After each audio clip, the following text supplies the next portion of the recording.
My daughter always believed that if she smiled hard enough, a cruel person would soften. That lie almost killed her. They called it a prank. They called it country fun. But when they strapped her into the passenger seat of an ATV, gunned the engine across my son-in-law's West Texas ranch, and sent the machine fishtailing toward a dry arroyo, I watched the world go quiet. The ATV clipped a buried boulder, flipped once, and threw her like a rag doll. I ran as the dust rose like smoke and my throat burned on her name. Behind me, they laughed. "She'll pop right up." "Quit your hollerin', Nora. She's tough." She did not pop up. Before the paramedics arrived, while I held my daughter's broken hand and begged her to stay awake, I pulled out my phone and whispered to my cousin. They're headed back to the main house. Do what you do best. Before we begin, if you love stories about quiet strength, moral reckonings, and families who learn the hard way what justice really means, please subscribe to this channel, Clara's Stories, and like this video. Tell me in the comments which country you're listening from. I truly want to see how far these stories travel. Now breathe with me. We begin. The Vandermeer Ranch sprawled under a bleached sky, thousands of acres of thornbrush and mesquite, windmills ticking like slow clocks. The big house had the glossy sterility of a magazine spread.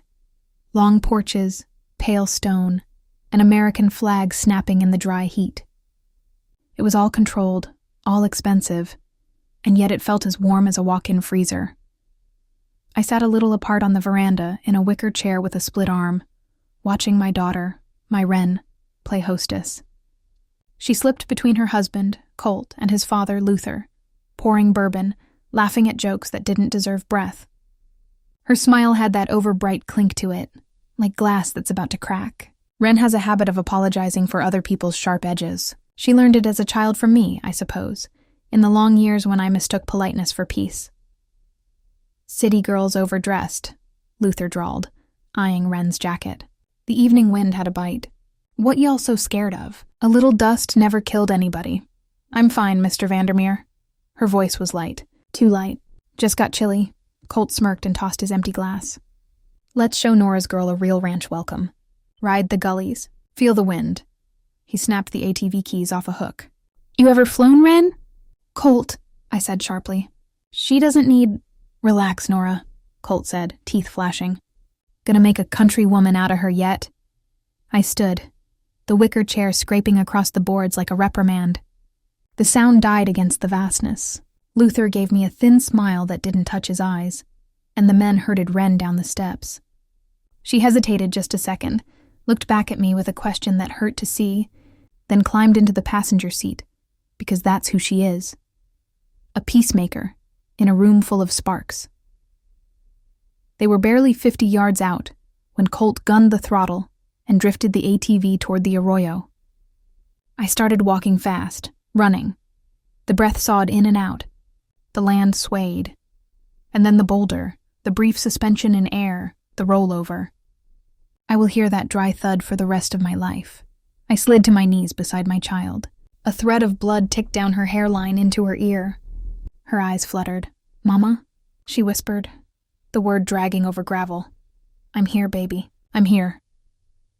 I pressed my jacket to her head and screamed for help. Not the polite kind, not the indoor kind, but help pulled up from the root. Behind me, boots scuffed. Laughter. Colt stood with his hands on his hips like he'd tossed a good horseshoe. Luther squinted into the dust. "Oh, quit the show," Colt called. "She can walk it off." I didn't answer him. I dialed 911, gave coordinates, then called my cousin. I haven't phoned Eli in years. Not since his investigations toppled a sheriff and exposed a judge. And I told him there had to be a gentler way to tell the truth. He told me there isn't. We both said things we can't take back. He drifted into the kind of journalism that doesn't wear a tie. I drifted into a retirement with a garden and quiet books. I never forgot his number. "They're heading back to the house?" Eli said, voice low, steady as a level. "Copy. I'll start the clock." The ambulance wailed across the flats. A medic named Alma slid a gloved hand under Wren's neck and became our whole world. They loaded her, doors slammed, and the siren cut a white road through heat. I rode in the front with Alma. She asked me about Wren's birthday, her allergies, and whether she was pregnant. I answered as if reading a recipe. Behind us, the ranch faded, and I felt something like a switch flip inside me. Not rage, not yet. A cooler thing. An old survivor rises in us when the world goes stupid. She sits up, tightens her hair, and starts making lists. The hospital in Midland smelled like lemon cleaner and old coins. While Wren disappeared behind swinging doors, I sat in the corridor under a TV set to a sports channel no one watched. An hour folded into another. At some point, Colt called Wren's phone. I answered, "Sweetheart?" His tone was performative concern layered over irritation. "Baby, where are you? Your mama's telling folks nonsense." "She's in CT," I said. "She's alive." Silence, then the click of his tongue. "Put her on." "Don't come here," I said, and hung up. A nurse brought me coffee in a paper cup that burned my fingers. Another hour. Then a doctor with soft eyes and a creased forehead said the words I was both waiting for and terrified of. "She's stable. Concussion. 2 broken ribs. No internal bleeding. You can see her for a minute." Wren lay very small in a very white bed, hair matted with blood. Oxygen cannula like a pair of commas bracketing her mouth. She looked at me and tried to smile. "It hurt to see her try. He texted you?" she asked. "He sent flowers," I said. "White roses." Wren's eyes filled but didn't spill. A single muscle pulsed in her jaw. "I'm so tired," she whispered. "Not of pain, of pretending." I stroked her hair the way you smooth a rumpled page, and her breathing slowed. Downstairs by the vending machines, I called Eli. He didn't say hello. "I pulled county property records and 2 lawsuits that settled under seal," he said. "Luther's quiet crimes multiply in the dark. And Colt? 3 sealed arrests, 2 dismissed for lack of evidence, 1 likely disappearance of a ranch hand 20 years ago that never made the paper because the sheriff married Luther's sister. Heard of a man named Theo Trammell? No. You have now. He fell into a well, except that the well was capped. I'm driving to see the deputy who wrote the first report before it got rewritten. Answer one question, Nora. You sure?" I could see Luther's mouth tighten, Colt's grin like a caught fish. I could taste dust. "I'm sure." Eli exhaled, the sound of an engine catching. "Then we'll do this the hard way, which is the only way." Wren slept and woke, slept and woke. I learned the rhythms of the monitors, the meanings of beeps. Nurses came to like me or pity me. Either one is a kind of kindness. Someone wheeled in a vase heavy with those white roses. There was a card tucked in. "Don't let your mama's drama ruin our fun." See, I handed the roses back. "Please take these to the nurse's break room," I said gently. My daughter is allergic. That wasn't true. But lies, used sparingly, can be tools, like a wedge to crack a cruel idea open. The second night, I went down to the hospital chapel. No stained glass. No candles. Just a room the size of a motel bedroom with a Bible on a table and 3 chairs. I sat in the back and did not pray. Sometimes there are no words for God you can stand to say out loud. I thought about Wren at 6, knees green with grass, holding up a lizard with pride. Wren at 12, reading a poem to a classroom with 2 big boys who snickered and then went silent because she was good. Wren at 25, standing under a live oak with a crown of baby's breath while Colt slid a ring on her finger and Luther lifted his glass and smiled like a door closing. I walked back to the ICU. Eli texted me a pin. Found what I needed. Publishing a thread in the morning. Hydrate. When it began fast. Eli launched a long read on a site folks go to when they're tired of being told to hush. Screenshots of filings, affidavits, a grainy photo of a man at a county fair with Luther's hand heavy on his shoulder. Theo Trammell. The well that wasn't. The first report with words like suspected foul play that later vanished beneath a stamp marked final. Eli threaded the ATV crash at the end. Not Asa spectacle, but Asa pattern. He wrote plainly. He didn't name Wren.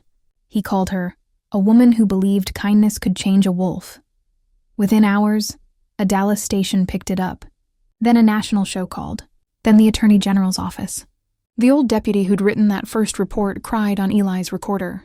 "They told me if I loved my family, I'd stop asking," he said, voice shot through with 50 years and regret.